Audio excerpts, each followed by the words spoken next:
მოგესალმებით, ეთერშია გადაცემა ზღვარი. დღეს ჩვენი სტუდიის სტუმარია ბიზბადენის პოზიტიური და ტრანსკულტურული ფსიქოთერაპიის აკადემიის წარმომადგენლობის ხელმძღვანელი, საქართველოს უნივერსიტეტის ლექტორი, ფსიქოთერაპევტი ქალბატონი ლალი ბადრიძე. მოგესალმებით ლალი და მადლობას მოგახსენებთ მოგზანებისთვის. გამარჯობა, მიხარია თქვენთან სტუმრობა ყოველთვის. იმიტომ რომ განსაკუთრებული სიტუაცია და განსაკუთრებული ატმოსფეროა. მე მგონი თქვენ ხართ ერთ-ერთი ის ადამიანი, ვინც ყველაზე კარგად ამართლებთ ამ სათაურს, პოზიტიური ფსიქოთერაპიის და ფსიქოლოგიის წარმომადგენელი, ტრანსკულტურული. თქვენი პოზიტიურობით, თქვენი სიკეთით და აი იმ საქმიანობით, რასაც ეწევით. მე მგონია, რომ წარდგინება არც გჭირდებათ მაყურებელთან, მაგრამ მაინც არ შემეძლია არ აღვნიშნო ეს თქვენი რაღაც ღვაწლი, რომელიც საკმაოდ დიდია ჩვენი ქვეყნისთვის. დიდი მადლობა. მადლობა და დღევანდელი საუბრის თემა შეეხება ურთიერთობებს. ადამიანი არის არსება, რომელსაც ურთიერთობის გარეშე არ შეუძლია. მასაც კი, ვინც არის მარტოსული ერთი შეხედვით, ჩაკეტილი, ჯავშანიაცვია და სადღაც თავისთვის კუთხეში ზის, მისთვისაც ძალიან მნიშვნელოვანია ურთიერთობა. ურთიერთობა შეიძლება იწყება საკუთარი თავიდან მუსლად ყოფნის დროს ჭიპლარით არის დედასთან, მერე სამყაროსთან, მერე მამასთან, ნელ-ნელა შემოდიან აქტორები ჩვენ ცხოვრებაში და ურთიერთობა ხილულთან და უხილავთან. ნებისმიერ ვინმესთან ან რამესთან შესაძლებელია ურთიერთობა და ადამიანისთვის ეს არის სასიცოცხლოდ მნიშვნელოვანი. ამიტომ მოდით ვისაუბროთ ურთიერთობებზე და აი როგორ წავიყვანთ ამას ახლა გამოჩნდება. ნახოთ რა გამოვა. ზუსტად ეგ მიყვარს მარის შენთან, რომ წინასწარ დაგეგმილი რო არ არის და მივყვებით დინებას. საითაც წაგვიყვანს, იქით მივდივართ და ძალიან კარგად დაიწყე ეს ურთიერთობების თემა. და ნუ იცი მე ამ მიმართულებით მუშაობ ძირითადად და როდესაც ადამიანები მოდიან ხოლმე და რატომ მოდიან ჩვენთან ადამიანები ხო? იმიტომ რომ არ მოწონთ ის ცხოვრება, სადაც არიან და უნდა ცხოვრების შეცვლა. და ცხოვრების შეცვლა ხა ადექი და უცებ შეცვალე, ესეთი მარტივი არ არის. და მე ვთავაზობ ხოლმე ესეთ ვარიანტს, რომ ძირითადად ჩვენი ცხოვრება ურთიერთობებისგან შედგება, ბუნებრივია და სამი მიმართულებით რო განვიხილოთ ეს ურთიერთობები. ანუ რა ჩვენ თქვი ეს ურთიერთობა სამყაროსთან, ურთიერთობა საკუთარ თავთან, ურთიერთობა არა მარტო საკუთარ თავთან, გარშემომყოფებთან, ახლობლებთან, ოჯახთან, მეგობრებთან და ურთიერთობა საქმესთან. რა დამოკიდებულება მაქვს მე თვითოულ ამასთან. და როდესაც აღმოაჩენ, რომ სად გინდა რომ შეცვალო ეს შენი ცხოვრება, რომელ სფეროში, რომელია შენთვის მნიშვნელოვანი, მაშინ ვიწყებთ მუშაობას იმ მიმართულებით, სადაც შესაძლებელია და სადაც გინდა რომ ცოტა სხვანაირი იყოს ურთიერთობა. თუმცა რა თქმა უნდა, ურთიერთობა საიდან იწყება, ხო? მე და ჩემი ურთიერთობები რაღაც სამკუთხედი გამოგივიდათ, ლალი, ხო? რაღაცა თქვენ რომბი გიყვართ და მე შემოყვარეთ ეს რომბი და ძალიან კარგად ვიყენებ ცოტა ტრანსფორმირებულად ამ რომბს. მაგრამ აი მე და ჩემი ურთიერთობები განსაზღვრავს ცხოვრების ხარისხს, ჩემი ცხოვრების ხარისხს, ადამიანის ძალიან დიდი კავშირი აქვს მენტალურ ჯანმრთელობასთან. რა თქმა უნდა, ძალით და ძალადობით არაფერი არ გამოვა, არც მეგობრობა, არც ურთიერთობა და არც და ანიძულებით, მაგრამ როგორ მოვახერხოთ, რომ ისეთი ურთიერთობა დავამყაროთ სამყაროსთან, ადამიანურ სამყაროსთან თუ რა ვიცი, იგივე ნებისმიერ ასევე ეცით ღირებულებებთან, ჩვენ მუდამ ურთიერთობებში ვართ. როგორ დავამყაროთ, რომ არათუ დავზიანდეთ, არამედ პირიქით ეს ურთიერთობა იყოს ჩვენთვის შემავსებელი და გამამთლიანებელი. ბევრი ურთიერთობა აზიანებს. ეხლა ჩვენ აქ შეიძლება გავყვეთ, არის ტოქსიკური ურთიერთობები, არის დამაზიანებელი. ბევრი აზიანებს, მაგრამ ბევრი პირიქით ამთლიანებს. ხო, პირველ რიგში ალბათ ურთიერთობა საკუთარ თავთან. პირველ რიგში ვიცოდე ვინ ვარ მე. რა მინდა, რატომ მოვედი ამ ქვეყნად საერთოდ და ადამიანებმა უმეტესად ვიცით რა არ გვინდა, რა გვინდა ძალიან იშვიათად ვიცით და აი ჩვენი თავის სიყვარული არ ვიცით. თუმცა რას გადაგებს ხო? ჩვენი რელიგიაც რო გიყვარდეს მოყვასი შენი, ვითარცა თავი შენი. ესე იგი ჯერ შენი თავი უნდა გიყვარდეს პირველ რიგში და რატომღაც ეს დაგვავიწყდა და რაღაც სხვანაირად მივიღეთ რომ შენი თავი თუ გიყვარდა ჩვენ თაობაში განსაკუთრებით ითვლებოდა რომ თავი ბოლოს ჯერ ყველა და მერე სხვა ყველა დანარჩენი თუმცა რა თქმა უნდა ეს არ არის სწორი თუ შენი თავი არ გიყვარს სხვას ვერ შეიყვარებ ხშირად პირიდან ამოსდის ადამიანს ყევლა კრულვა გინება გაუთავებელი განკითხვა და ვინ ზიანდება და თვითონ საკუთარი თავი ვინც ამას გამოუშვებს პირიდან იმიტომ რომ პირიდან ამოგდის ალბათ ის რაზეც ფიქრობ და რაც შიგნით გაქვს ხომ და აი აქედან გამომდინარე მართლა ძალიან დიდი მნიშვნელობა აქვს ადამიანი თვითეკოლოგიას საკუთარ თავზე ზრუნვას და მე აქ ვიტყოდი ლალი ძოგს საკუთარ თავზე ზრუნვა ესმის რომ თქვათ ყველაფერი მე არა ეს ნიშნავს იმას რომ ჩემი აზრით რომ სიკეთით გაივსო და კეთილად უყურო ამ სამყაროს და როგორც სიკეთე და განკითხვის გარეშე განიხილო შეიძლება ადამიანმა ანალიზი გააკეთოს და აი ეს სიკეთე აუცილებლად სიკეთედ ბრუნდება და შური რაღაცა ბრაზი ესეც ისეთი ძიმე ენერგიაა რომ ეს აუცილებლად დაბრუნდება დამაზიანებლად და ამიტომ პოზიტიური და პოზიტივი ეგ არის სწორედ რომ ადამიანმა აირჩიოს თავის თავი და რაც არ გინდა სხვამ გაგიკეთოს ის არც უსურვო და არც გაუკეთოს სხვას და აი მე ერთ სამკუთხედზე მინდა გითხრათ რომელიც არის თვითზრუნვაში ძალიან მნიშვნელოვანი ეს არის საკუთარ თავთან ურთიერთობის დროს ჩვენ გვავიწყდება რომ ყვება ძილი და მოძრაობა ან ვარჯიში ან სიარული ფეხით არის ძალიან მნიშვნელოვანი ადამიანისთვის მაგაზე ერთი ძალიან საინტერესო ფიქრობდი ამას წინათ მაგაზე ზუსტად და რა განსხვავებაა ზუსტად ეს ძილია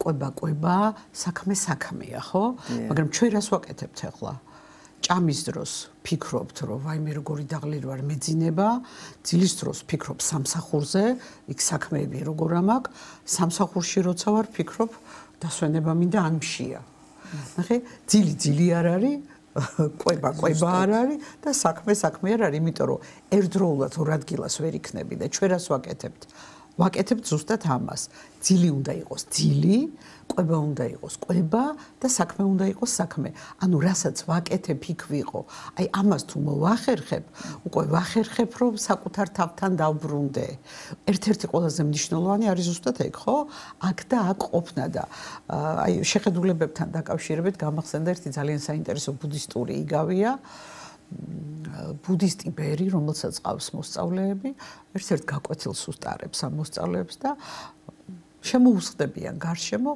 აიღებს ქაღალდის თეთრ ფურცელს და აიღებს კალამს ჩააწობს მელანში და უჭირავს ხელში ეს კალამი და უყურებს ამ კალმის წვეროს ესე უყურებს ეს დანარჩენებიც უყურებენ და ეს მელანი მოგეხსენება ხა გროვდება ერთ ადგილას მე ეს წვეთი ეცემა ფურცელზე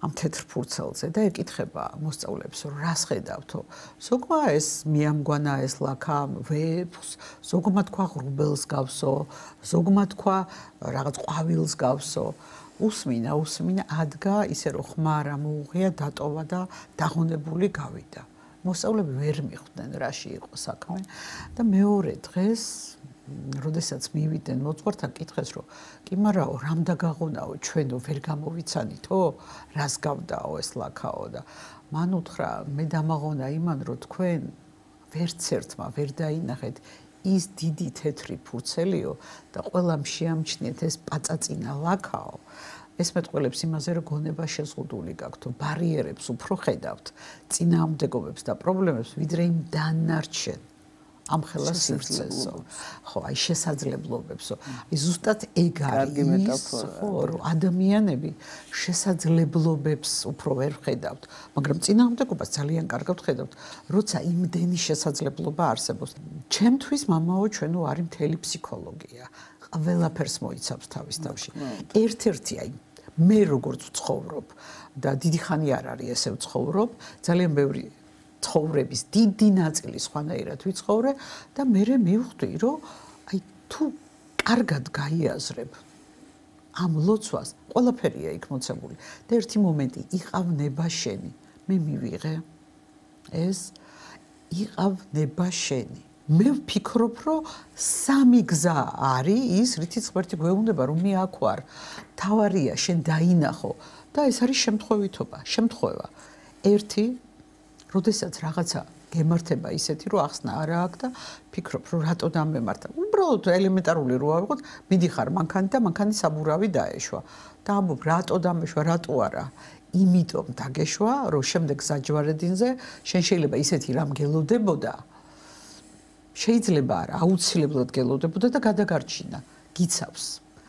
მეორე, როცა ისეთ რამეს ვაკეთებ, რაც არ შეესაბამება ღმერთის რა ვქო, ღმერთის არსებობას და საერთოდ არ არის თავსებადი, ხო, ღმერთთან და მაგ დროს სულ ბუქად გაფრთხილებს და გეუბნება, რომ შენ რაღაცა არასწორად გააკეთე და მიხვდი, რომ ეს შეცვალო. და მესამე ძლიერი ადამიანი ხარ, მაგრამ შეგიძლია კიდევ უფრო გაძლიერდე, კიდევ უფრო წინ წახვიდე და გიგზავნის განსაცდელს.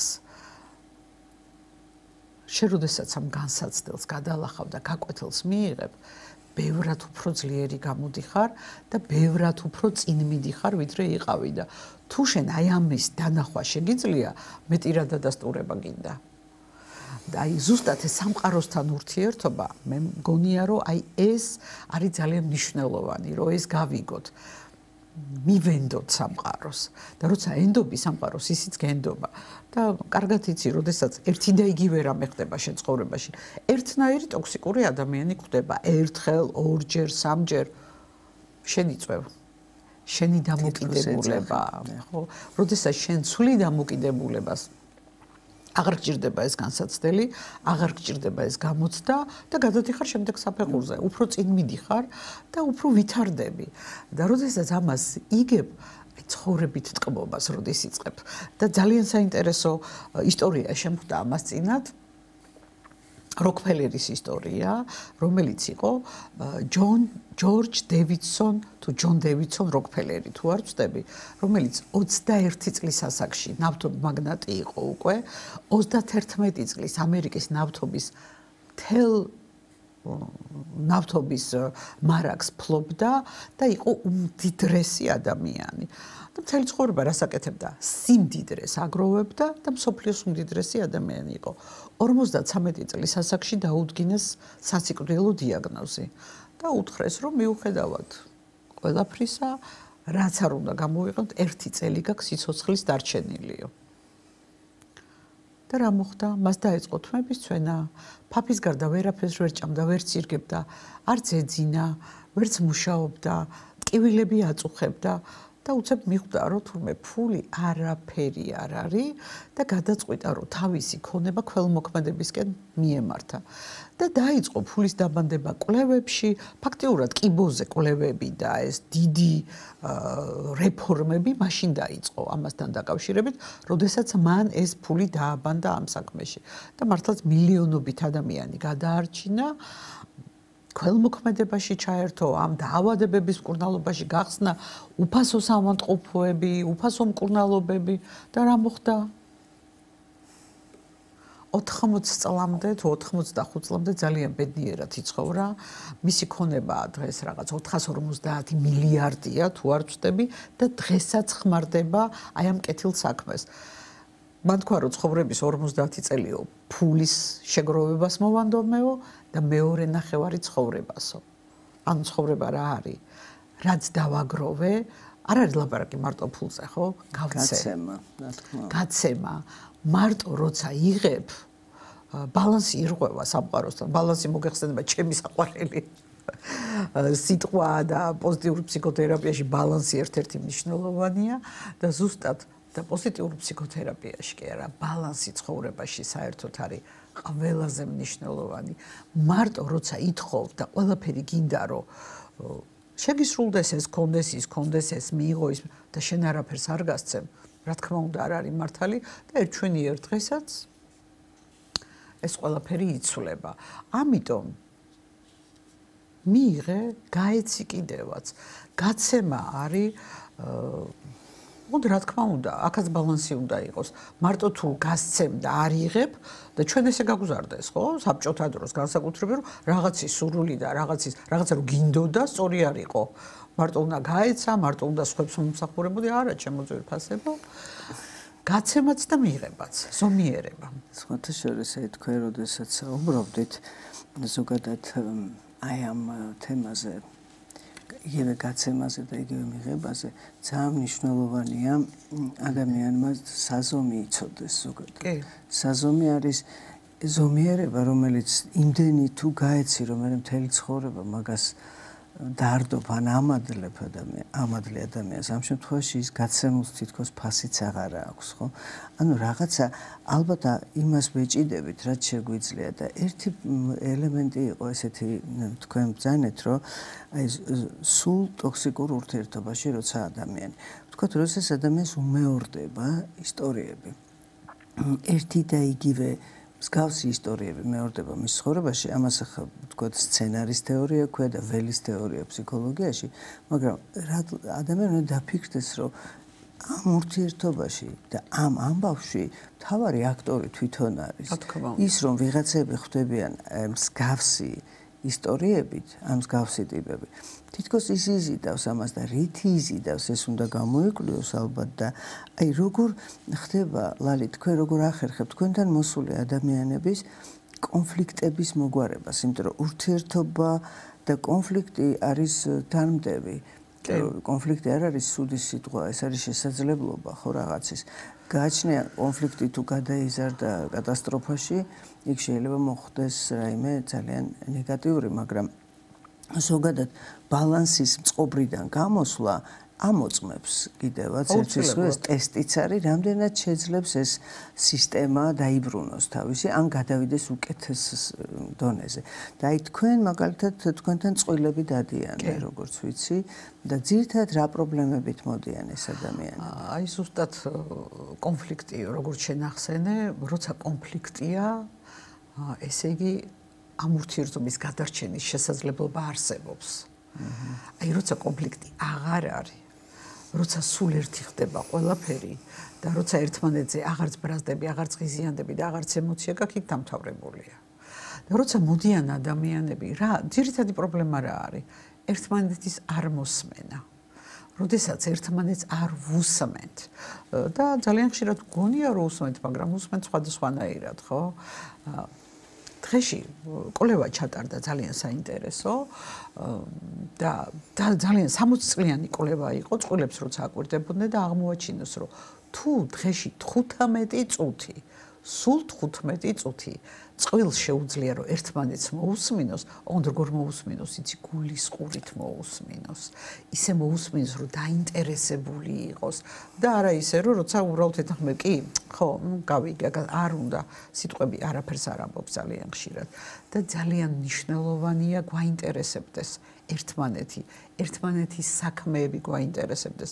როდესაც ინტერესი არ არის, იქ მოგეხსენება უკვე სხვაგან მივდივართ და სიყვარულის ცნობილი, ყველაზე ცნობილი თეორია სიყვარულის შესახებ ამბობს, რომ როდის არის ადამიანებს შორის ეს ურთიერთგაგება და სიყვარული და აი ამ წყვილთან ვამოწმებთ ხოლმე ამას, როცა ამ სამიდან პირველი ეს არის ტოლვა ერთმანეთის მიმართ, მეორე ეს არის მიღება ერთმანეთის ისეთი როგორიც არის, ვიღებ ისეც, არ მინდა მისი შეცვლა, ისიც მიღებს ისეც როგორიც ვარ, ვენდობი და მენდობა.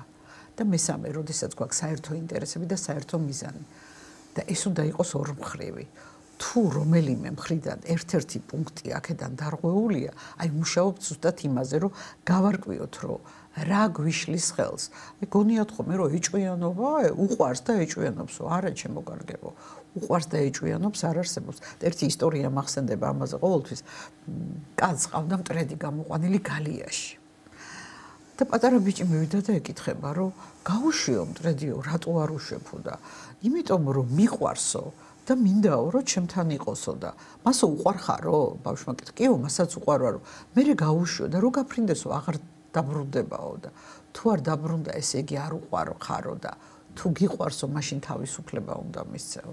აი აპრიორში მე ესე მგონია, რომ აი ეს სიყვარული თავისუფლებას მოიცავს თავის თავში, თავისუფლება უნდა მისცე ადამიანს. თუ არ ენდობი, თუ მის ყოველნაბიჯს ამოწმებ, ეგ ურთიერთობას აი ანგრევს საოცრად და თუ ძალით იაჩერებ ადამიანს, ძალით გაჩერებული მოგეხსენებათ არაფერი არ ვარგა. და ისიც რომ დგახარ, მე ამაზე ლაპარაკობ, ერთმა მეგობარმა ეს მითხრა, მეორემ ის მითხრა და აღმოჩნდება, რომ შენი აზრი გეკარგება.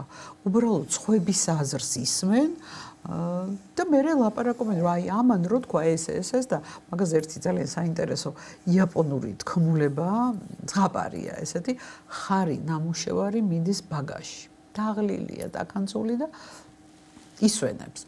ფისო მივა და ეუბნება რა მოგივიდაო და ძალიან ბევრი მუშავე და დაღლილი ვარო და იქნებო ხვალ დავისვენაო.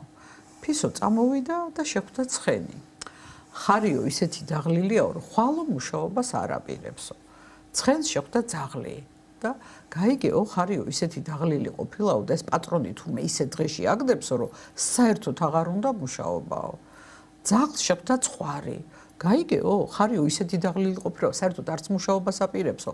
ეს პატრონიო ისე დღეში აგდებს და საერთოდ წასვლა უნდა აქედანო.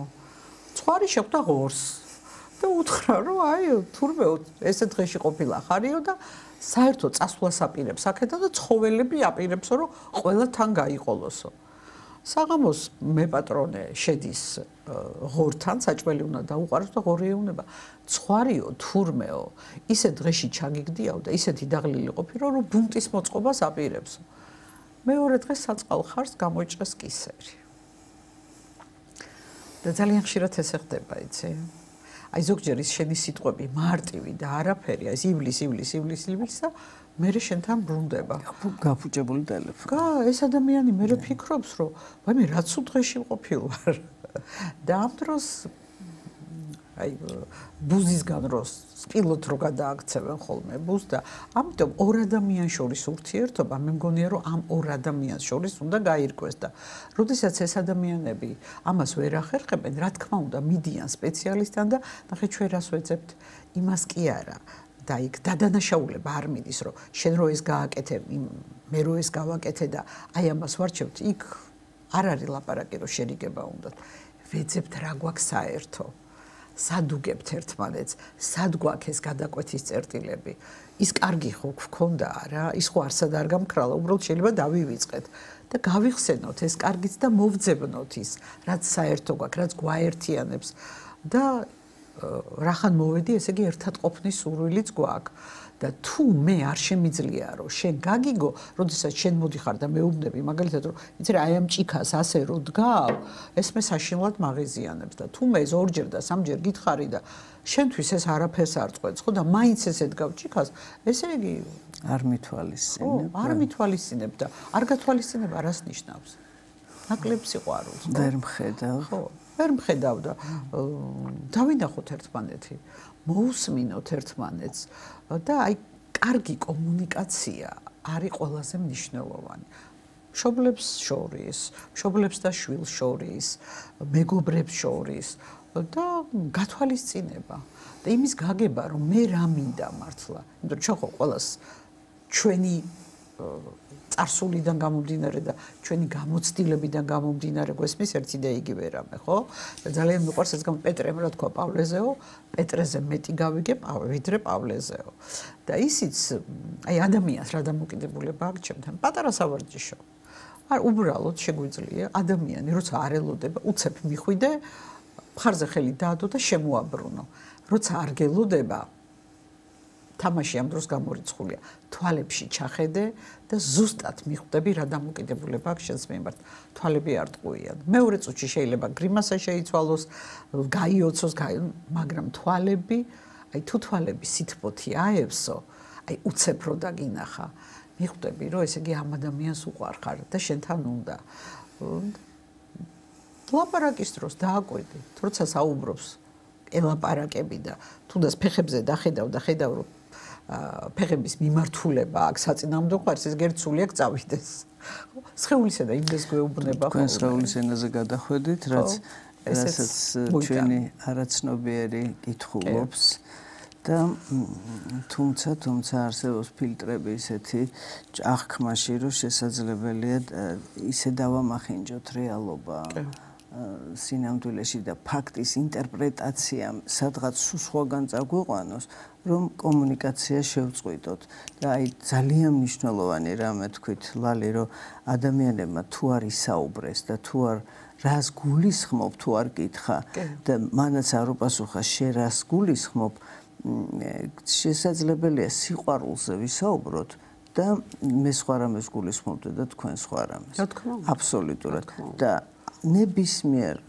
ნებისმიერი თემა არის გასავლელი იმ ადამიანთან, ვისთანაც ეს გაკავშირებს და არა საზოგადოდ, იმიტომ რომ რაღაც არსებობს ზოგადი ცნებები, პოსტულატები, რომლებიც შეიძლება მეტნაკლებად მოერგოს რაღაც მოვლენას, მაგრამ ჩაშლილად ისეთი იმდენი განსხვავებაა, რომ ორი ფოთოლი არ გავს ერთმანეთს და მithumetes ორი ადამიანი ვერაფრით ვერ დაემსგავსება და აი ძალიან მნიშვნელოვანია ეს თვალის კონტაქტი და თქვენ რო თქვით 15 წუთი ნეიროფსიქოლოგები ამბობენ რომ 30 წუთი ბავშვთან უნდა გავატაროთ თვალის კონტაქტით და მასთან ერთად ურთიერთობით. შეიძლება ეს მოხდეს იატაკზე დაждომით, თამაშით და უნდა ვეცადოთ 30 წუთი, ნახევარი საათი, არც ერთი შენიშვნა არ ამოგვივიდეს პირიდან.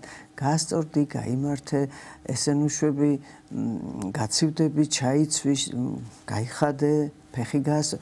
აი გაუთავებელი შენიშვნები, რომ ის ნახევარი საათიც რომ შევაჩეროთ, შესაძლებელია აბსოლუტურად სხვანაირი ისე გაივსოს ამ კონტაქტით ეს ბავშვი და ეს ადამიანი, რომ გადაფაროს ვთქვათ სხვა 24 საათი ბავშვთან ვარ ზოგჯერ იძახის ადამიანი და 24 საათი ტელეფონზე ვლაპარაკობ, საქმეს ვაკეთებ, სადილს ვაკეთებ, ვალაგებ, რაღაც ვკითხულობ, ბავშვსაც შენიშვნებს ვაძლევ, ვაჭმევ, ვბან და ითვლება რომ ბავშვთან ვარ და სინამდვილეში ის დრო არის შენიშვნები კი მოფერებაც რა თქმა უნდა, მაგრამ აი ეს ფილტრი ბავშვს რაც აქვს, მას გონია რომ ის არ არის საინტერესო, რომ ის მას ვერ ხედავენ და ეს გინდა ყოფილა, გინდა არა.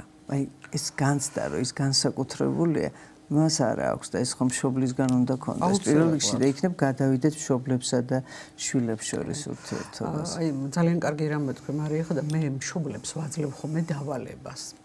აიღეთ ფურცელი და გაყავით შუაზე, ერთზე დაწერეთ შენიშვნა, მეორეზე წახალისება, ან შექება.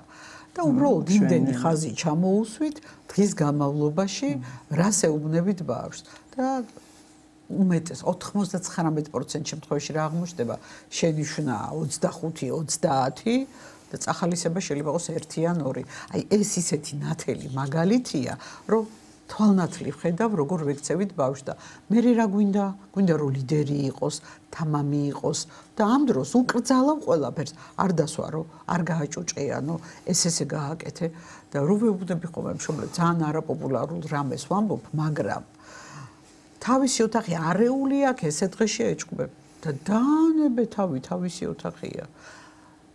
როცა უნდა დაალაგოს, აი რო არ დაალაგებს, ან მიეხმარ ერთხელ ერთად დაალაგოთ, ერთად გააკეთოთ. ოღონდ აი ყოველდღე ჩხუბი ბავშვს აქვს პროტესტი. მე მყავდა ერთი შვილი და მშობელი, რომლებთანაც მუშაობდი და როდესაც ბავშვთან ცოტა ღრმად ჩავედით, რა მითხრა, იცი, ძალიან მინდა ხოლმე დაალაგებაო, დიდი გოგოა უკვე 15 წლის, მაგრამ რომ ახსენდება დედაჩემი ამას როგორი ტონით მეუბნებაო, აი ჯინაზე არ მინდა რომ დავალაგო. მე მინდა ისე გავაკეთო, როგორც მე მინდაო და დავაცადოთ ადამიანს, რომ თვითონ მოუნდეს, რომ თვითონ გააკეთოს. მაგალითი მივცე, მაგრამ არა შენიშვნით და არა ჭყობით, ხო? და ბავშვი საიდან ყალეს? როდის იწყება ბავშვი ჩამოყალიბება? დაბადებიდან 6 წლამდე ფაქტიურად ბავშვ სამყაროსთან ურთიერთობა და ადამიანთან ურთიერთობა უკვე ჩამოყალიბებული აქვს და მოგეხსენება პოზიტიურ ფსიქოთერაპიაში გვაქვს ცალკე მიბაძვის მოდელს ვეძახით ჩვენ, როდესაც პირველი ეს არის მე ურთიერთობა, მეორე არის შენ ურთიერთობა, როდესაც დედის და მამის ურთიერთობას უყურებ, მე ურთიერთობის დროს შენ როგორ გექცევიან, შენზე რა გესმის, რა სიტყვები, რა მოგცევა. მესამე არის მშობლების ურთიერთობა, საზოგადოებასთან, მეგობრებთან, ახლობლებთან, მეზობლებთან და მეოთხე სამყაროსთან და ღმერთთან ურთიერთობა. აი ეს მოდელი ძალიან დიდ გავლენას ახდენს ბავშვზე და როცა ჩვენ ამას ვიკვლევთ, უკვე ხვდებით, რომ საიდანაა აქ ის ქცევები, ის პატერნები, ის ჩადებული რაღაც რწმუნებულებები, რომლებიც აქვს და მე უკურთხმეს, რატო ვფიქრობ ესე?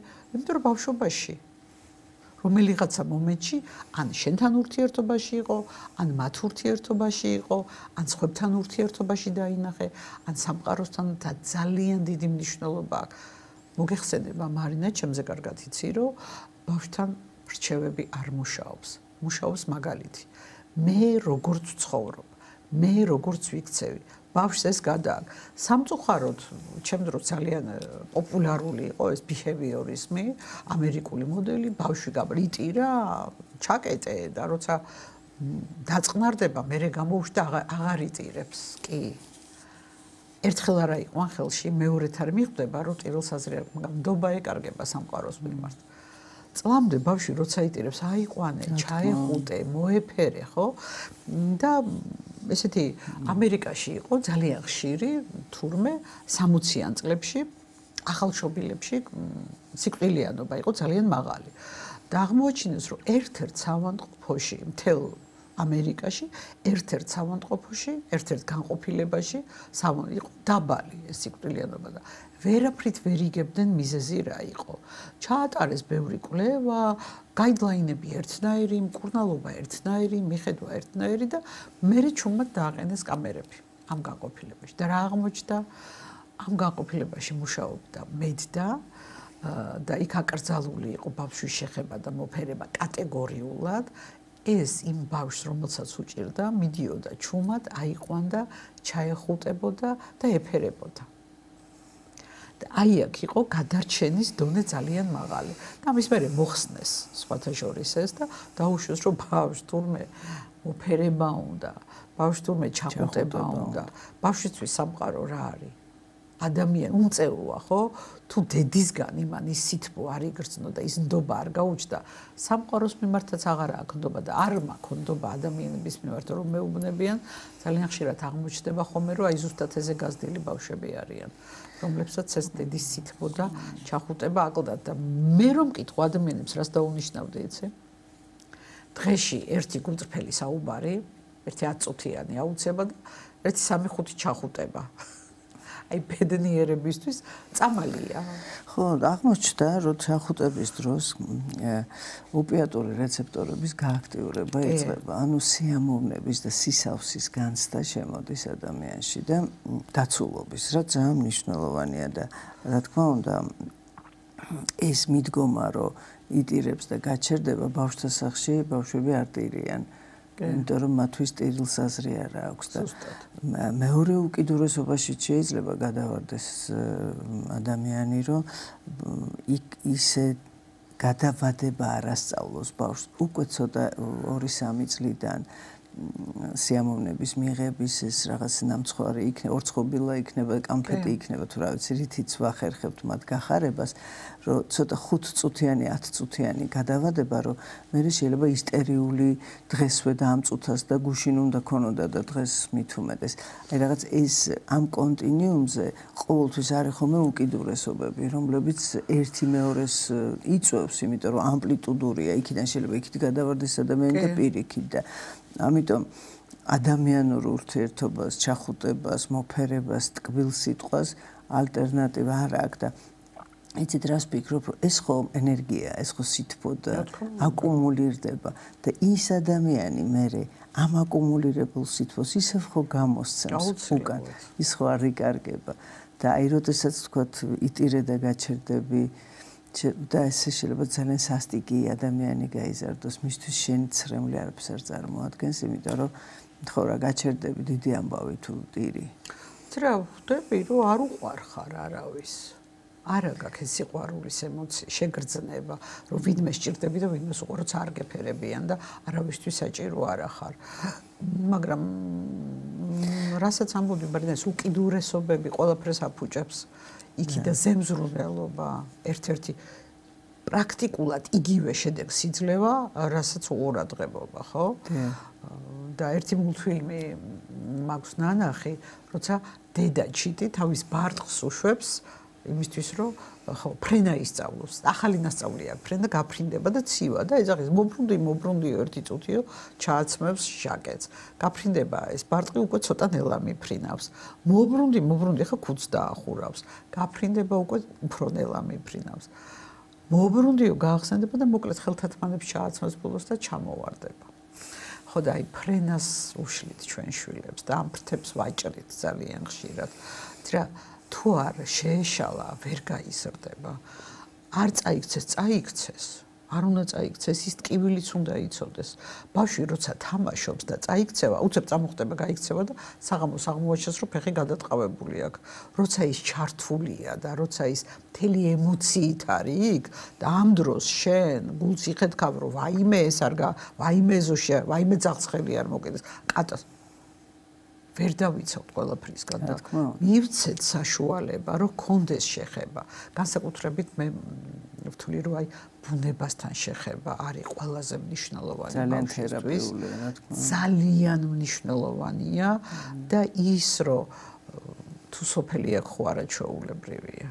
ბავშვმა უნდა ნახოს ცოცხლად ეს ყველაფერი, სხვანაირები იზრდებიან, სხვანაირი ნამდვილ ბალახზე უნდა გაიაროს.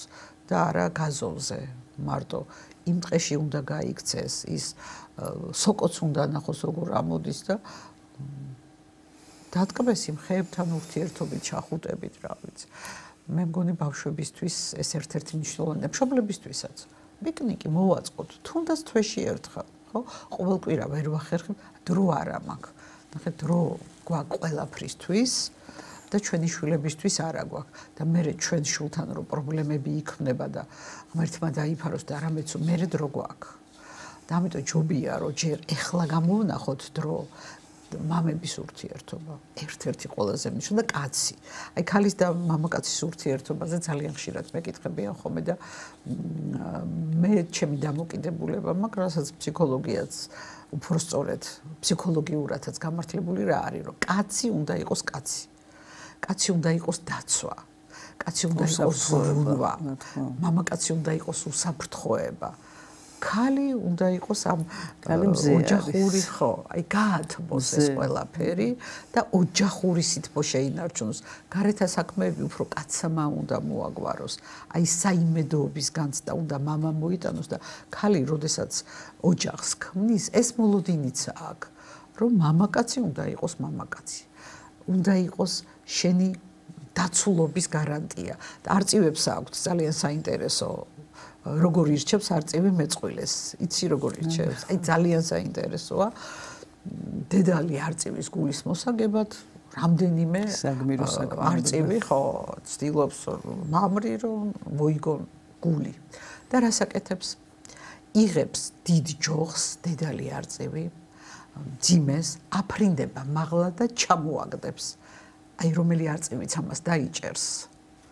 იმასთან ხდება შეჯვარება და რა ხდება? იმიტომ რომ მართვი არის ძალიან ძიმე და როდესაც ის ფრენას სწავლობს, ცოტა რო ვარდება და მამა არწივს უნდა შეეძლოს, რომ ეს დაიჭიროს, ამოიყონოს და ბუდეში ჩასვას, სანამ ფრენას ისწავლის და აი ზუსტად ეს დანიშნულება აქვს მამაკაცს და როცა ვერ ასრულებს, იქ ოჯახის სკოლა იწყება. და ერთელი უსაფრთხოება აი ეს ღერძი არის აწყობილი ამაზე, იმიტომ რომ ერთმა ჩემო ძალიან ახლობელმა ადამიანმა, რომელიც ბავშვობაში გარდაეცვალა დედამ, ესეთი რამ თქვა, რომ ჩემთვის ომზე ჩაქრაო.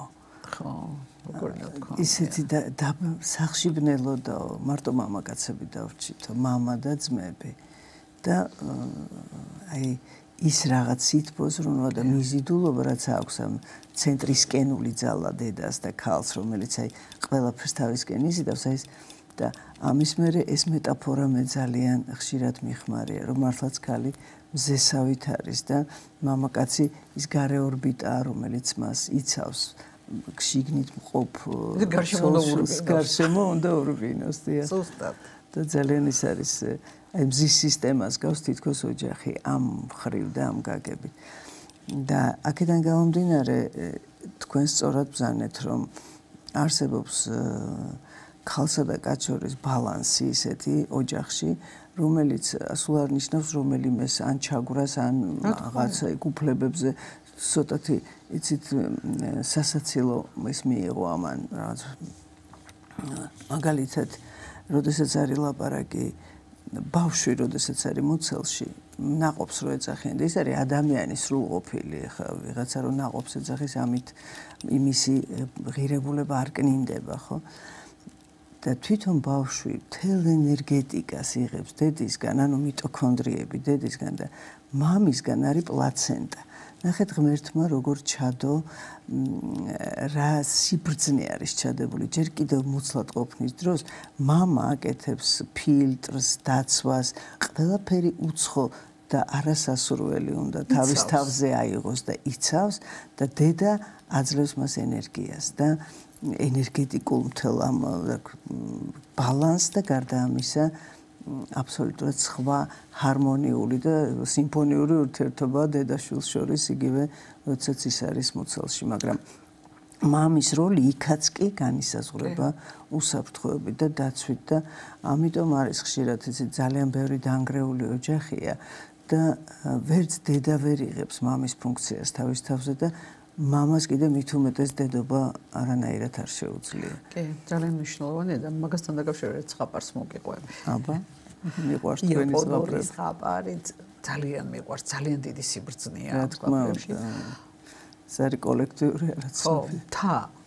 დიდი მთა დგას თავისთვის და ქარს შეუყვარდა ეს მთა და მთასაც შეუყვარდა ქარი და ეს ქარი მიეხლება ამ მთას, ეფერება, ეჯახება, უნდა რომ შეერწყას და მთას ჩამოტყდა ერთი ლოდი ჩამოვარდა მეორე და უთხრა რომ იცი რაო ცოტაო ნაზად არ შეიძლება იმიტომ რომ მე მიყვარხარო და მინდაო რომ შენში გავერთიანდეო და იცი რა შენ მე მანგრევო და ცოტა ხანში ჩემგან არაფერი არ დარჩებაო ქარი დაფიქრდა და ნაკლები ინტენსივობით დაიწყო ხო მიეხლება, მოეფერება, თასაც უხარია, ნიავსაც უხარია, ქარსაც უხარია და აღარ ანგრევს. ნახე, შერწყმა აღარ ხდება, მიახლოვება ხდება, მოფერება ხდება. და ეს ჩემთვის არის ქალის და მამაკაცის მეტაფორა ისედაც იქ.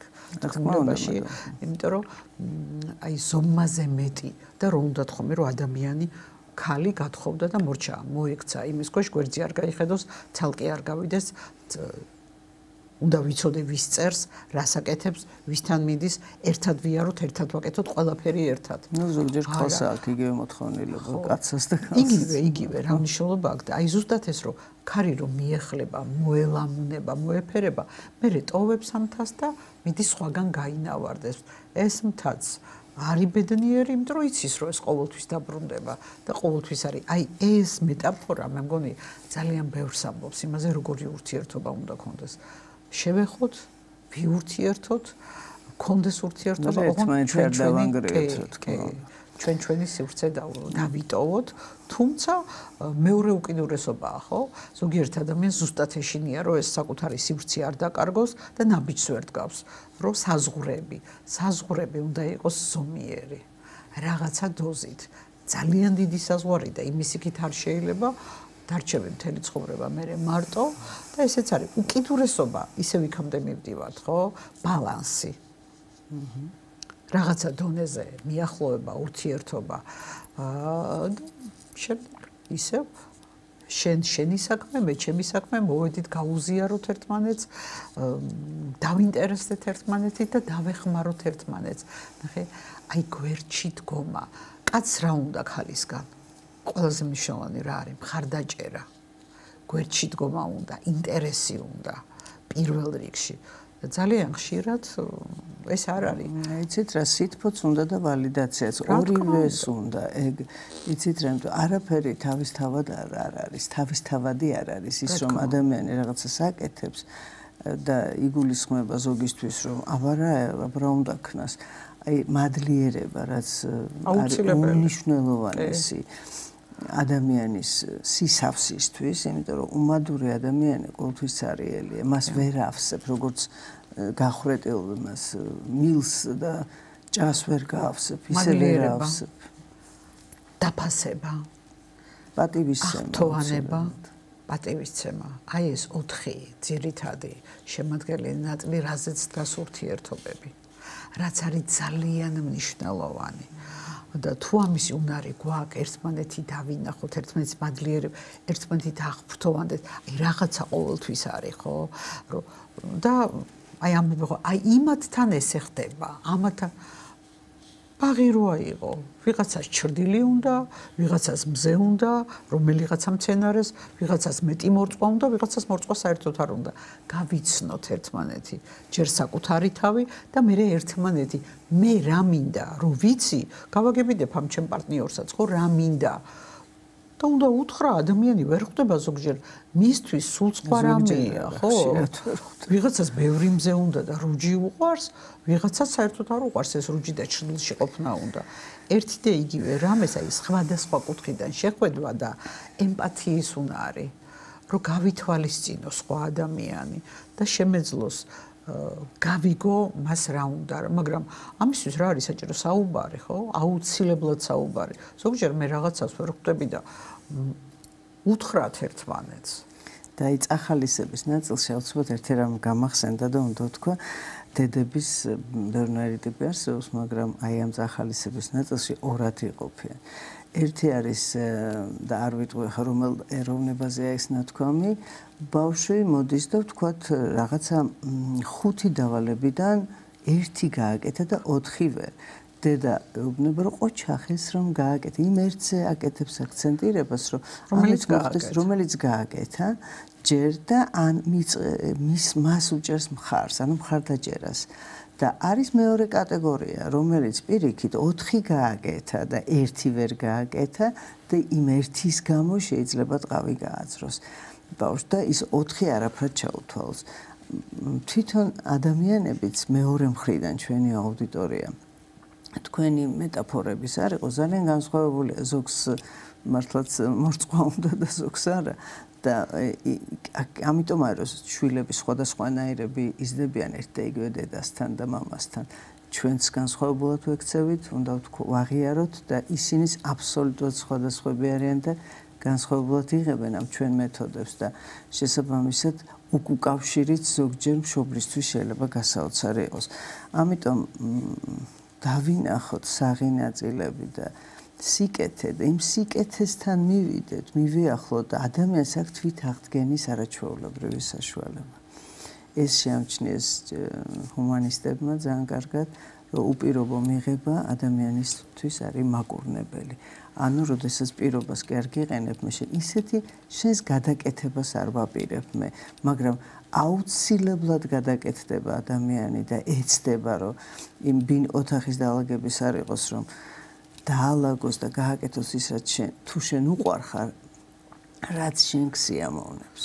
როდესაც ეს სიამოვნება, ხო, მაგრამ როცა ესია გაზრდილი და მაგალითზე ხედავს, რომ ესია, თვითონაც ეს სიამოვნება პირობებში. და აქ კიდევ აუცილებლად დავამატებ, რომ აუცილებელია ეს დისციპლინის და რაღაცა რიტმულობის შემოტანა ურთიერთობაში, ანუ ჩემი მაგალითი უნდა იყოს ეს, ჩვენი მაგალითი და მისი შეყვარება როგორც ინსტრუმენტის, იმიტომ რომ არაფერი აცაბაცა და უსისტემოდ ადამიანი ვერაფერს ვერ მიაღწევს, ან ძალიან ცოტას მიაღწევს, ან შეიძლება მიაღწევს და ისევ დაკარგოს და ეს სისტემა, ეს დისციპლინა, ეს ყოველდღიურობა არის ძალიან მნიშვნელოვანი. განსაკუთრებით ბავშვებთან, ხო? განსაკუთრებით ბავშვს რიტუალი აუცილებლად სჭირდება და განსაზღვრული, აი ის რომ ამ დროს ამას აკეთებს, დაცულობის შეგრძნებას აძლევს.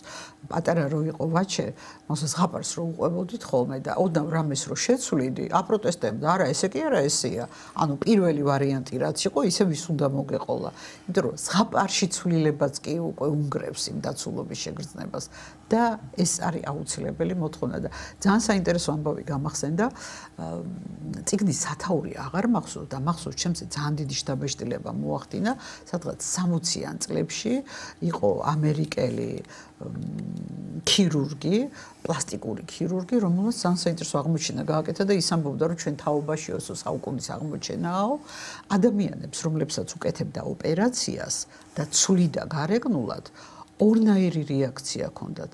ადამიანების ნაწილი, აღფრთოვანებული იყო და გიждდებოდა ამ ახალ გარეგნობას რო ხედავდა და მეორე ნაწილი ჩვეულებრივად იღებდა და რა აღმოჩნდა შინაგანად ის თავის თავს სხვანაირად ხედავდა სულ სხვანაირი წარმოედგინა ანუ ისეთი წარმოედგინა როგორიც გახდა სარკეში რო ვიყურებით რასაც ხედავთ ეს არ არის ძალიან ხშირად შიგნით რას ხედავ ეს არის და აი შიგნით რასაც ხედავ და მე ამის იმჯერა მინდა არ მინდა აქეთკენ მივდივარ და რითიც დავიწყებთ ალბათ იმითი ვამთავრებთ რომ პირველ რიგში რა არის ყველაზე მნიშვნელოვანი საკუთარი თავის გაცნობა ხო და ურთიერთობა საკუთარ თავთან ამოიწურა თქვენთან საუბარი ერთ სიამოვნებაა მე იმეც ვიტყობ რომ ჩვენი ურთიერთობა კვლავაც გაგრძელდება და კიდევ მობრძანდებით ჩვენთან მე კი შეგახსენებთ რომ დღეს ჩვენი სტუდიის სტუმარი იყო ფსიქოთერაპევტი ქალბატონი ლალი ბადრიძე კარგად ბრძანდებოდეთ მომავალ შეხვედრამდე